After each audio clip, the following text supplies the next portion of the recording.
Claire, I need to ask you something. Sure, what is it? Can you increase the amount of money you send me? What? Increase it? Why the sudden request? I thought we were already sending quite a bit.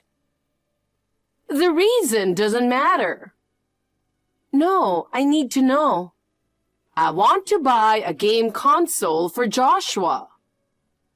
A game console? Why are you so surprised? Nowadays, all boys have it. Yes, so he already has one, right? No, that's not it. A new one was released recently. It's sad if he's the only one among his friends who doesn't have it.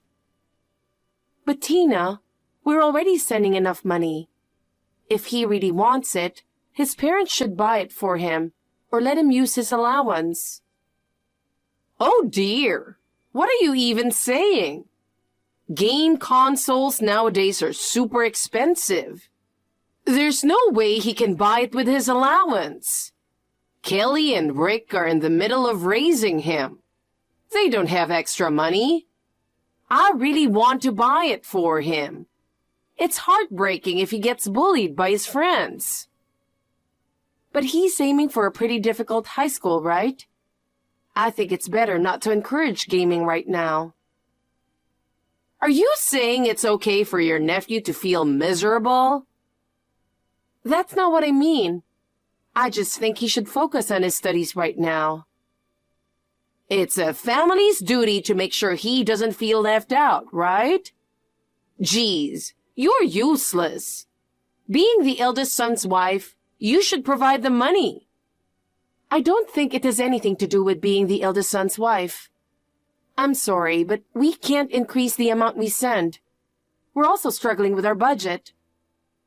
Then you should save more. We're already saving as much as we can. You could cut down on your groceries or find other ways to save.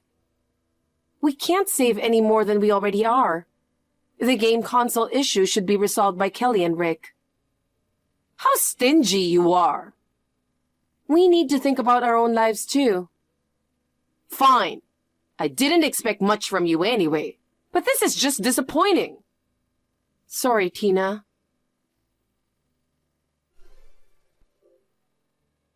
Claire, guess what? I have big news.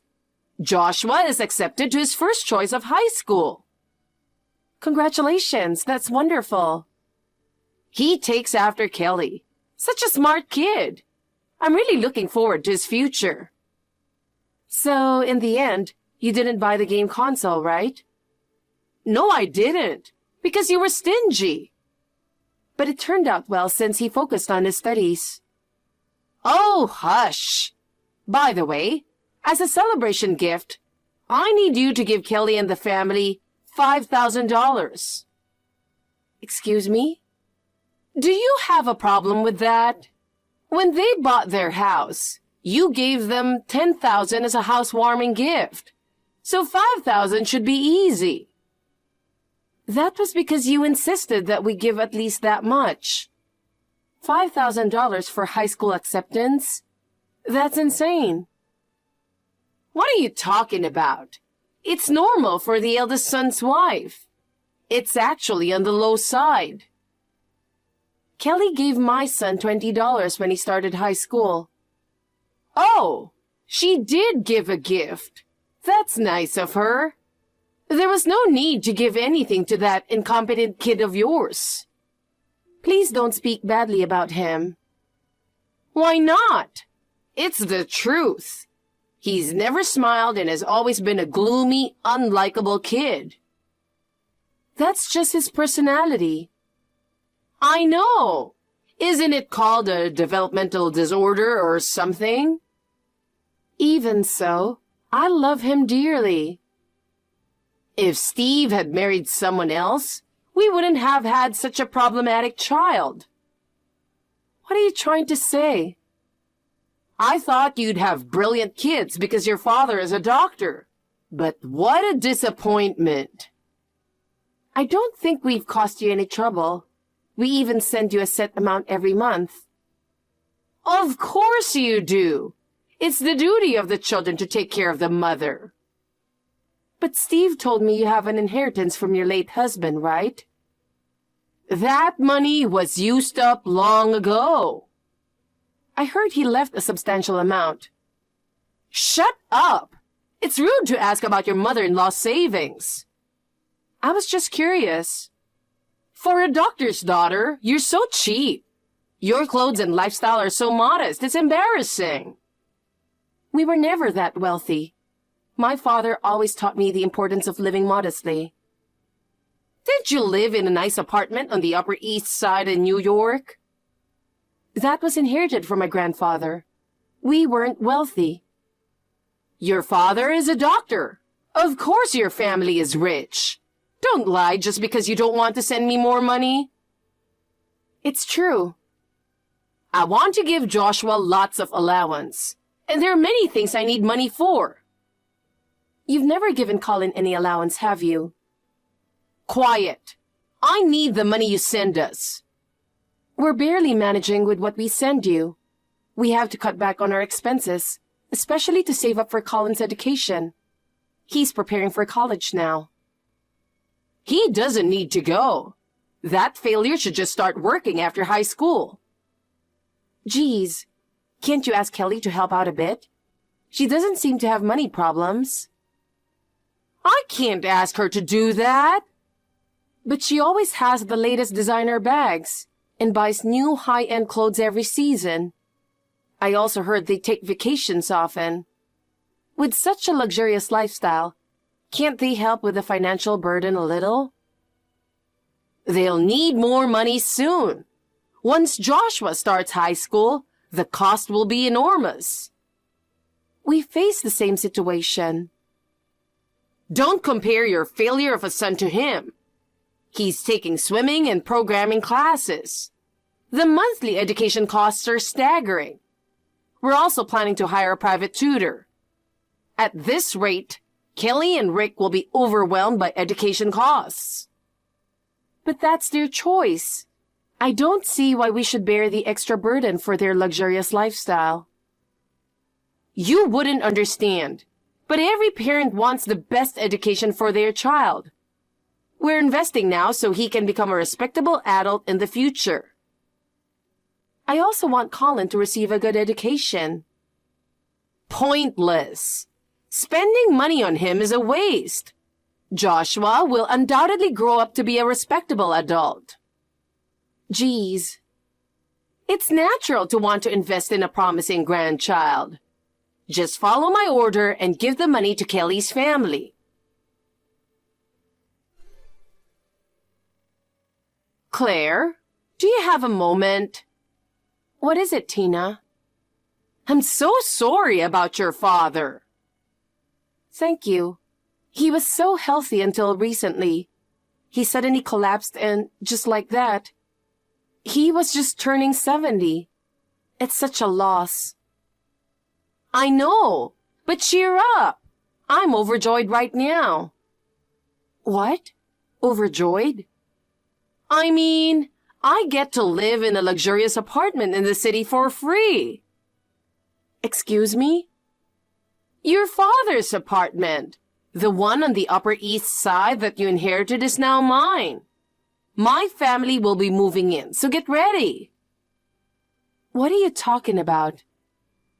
Don't play dumb. You inherited your father's apartment, right? Since you, my daughter-in-law, did, I have the right to live there too. It's no big deal. You already have an apartment and inherited plenty of wealth, didn't you? As I said before, my father didn't leave much behind. That can't be true. He wasn't extravagant, drove a regular car, and wore regular clothes. He must have saved a lot as a doctor. Believe me. Don't lie just because you don't want to give us the apartment. I know he owned land too. But we don't have money. Just hand over the apartment. Kelly already has a nice house, doesn't she? When I told her she could live in an Upper East Side apartment, she was thrilled. Don't make decisions without us. The move is already set. I've already ended the lease on my apartment. Kelly and Rick quit their jobs, and they've transferred their kids to new schools. I can't give you that apartment. I'm telling you, you have no right to refuse. We'll be arriving in 3 days. We'll be there at 10 a.m. Have the keys ready. Wait a minute. You can't move there.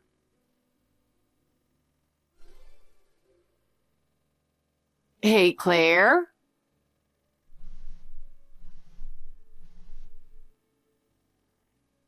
It's way past the promised 10 o'clock. Hurry up and open the door.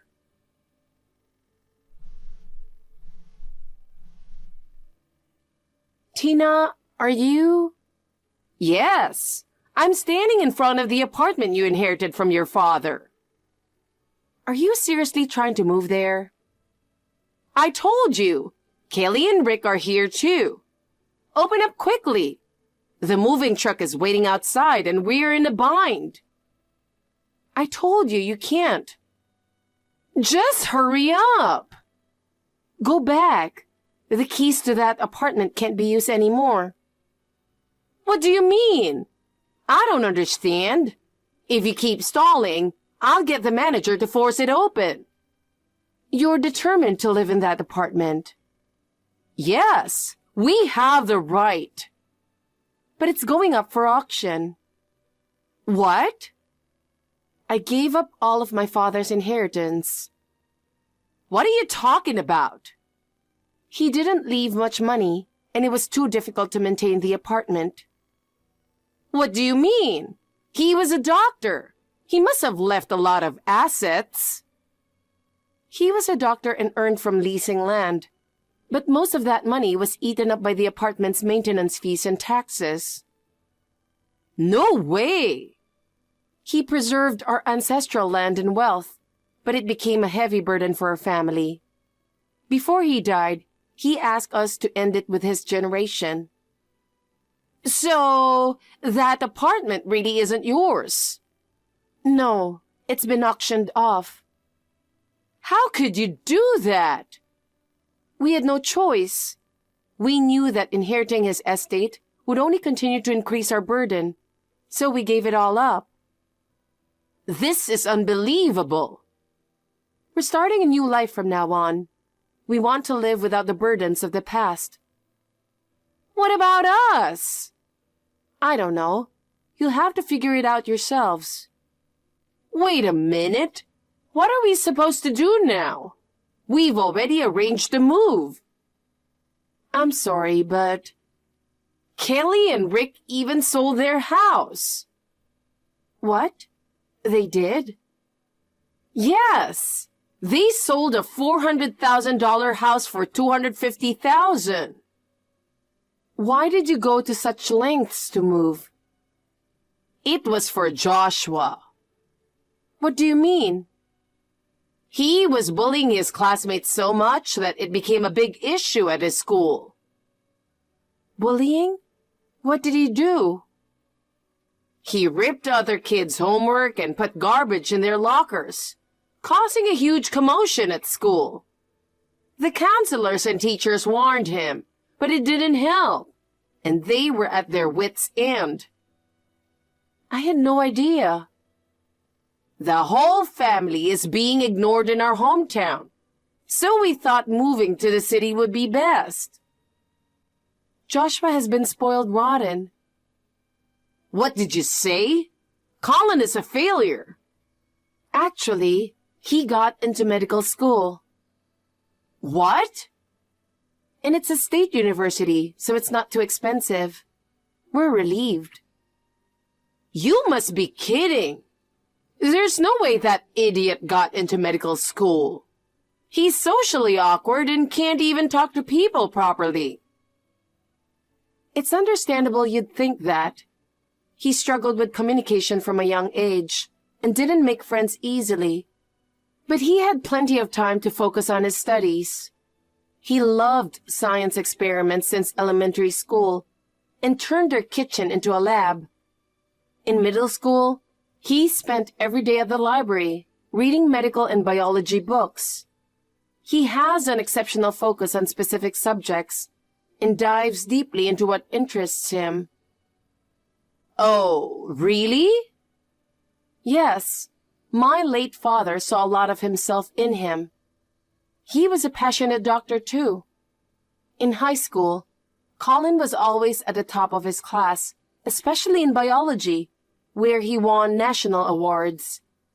His teachers recognized his talent and strongly recommended medical school. I see. So it's natural for him to go to medical school. His hard work and talent paid off. Unbelievable! A failure going to state medical school?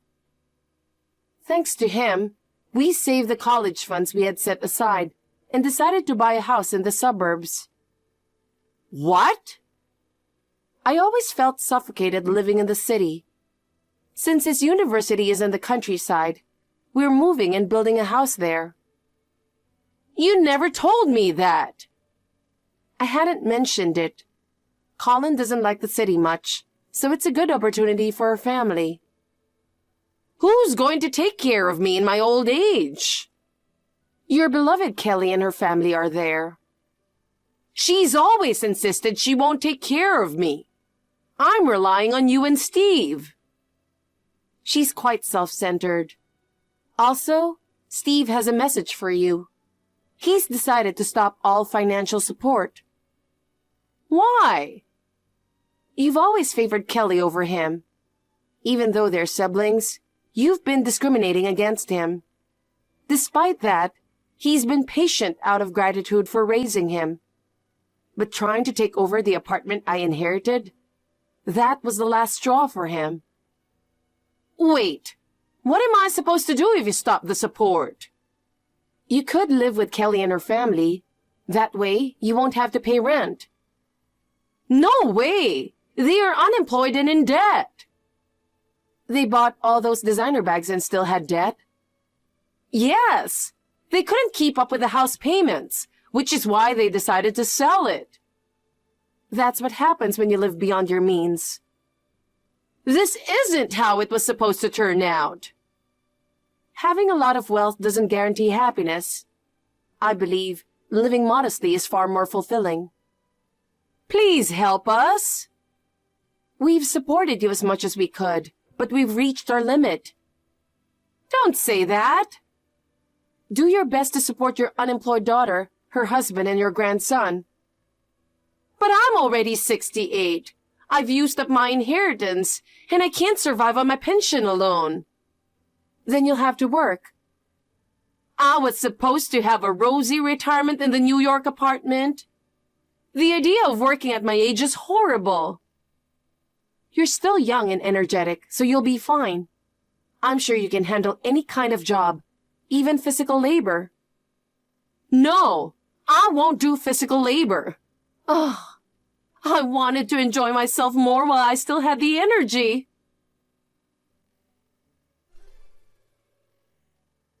So, Tina and Kelly's family moved to New York, thinking they'd live free in a luxurious apartment. In the end, they had to settle for a cheap, rundown place, cramming all four of them together. Kelly and Rick desperately searched for jobs, but neither of them could secure full-time positions, so they are both working multiple part-time jobs. Josh's problems continued at the new school, leading to isolation and skipping classes to stay home. It's a shame, considering all the money spent to get him into that high school. The boy's current situation is largely due to being spoiled by his parents and grandmother, making him a victim in a way. It's quite sad. Tina also started a part-time job, but keeps quitting due to conflicts with co-workers, moving from job to job. With her personality, it's no surprise she struggles to fit into the working world. As for us, we've built a house in the countryside where our son's medical school is located. He loves the peaceful, nature-filled environment and plans to become a doctor here. There are times when I worry about him not fitting in with other kids, but seeing him happily attend university brings me immense relief and joy. I'm grateful we trusted him and gave him all our love. I look forward to continuing our happy life as a family of 3.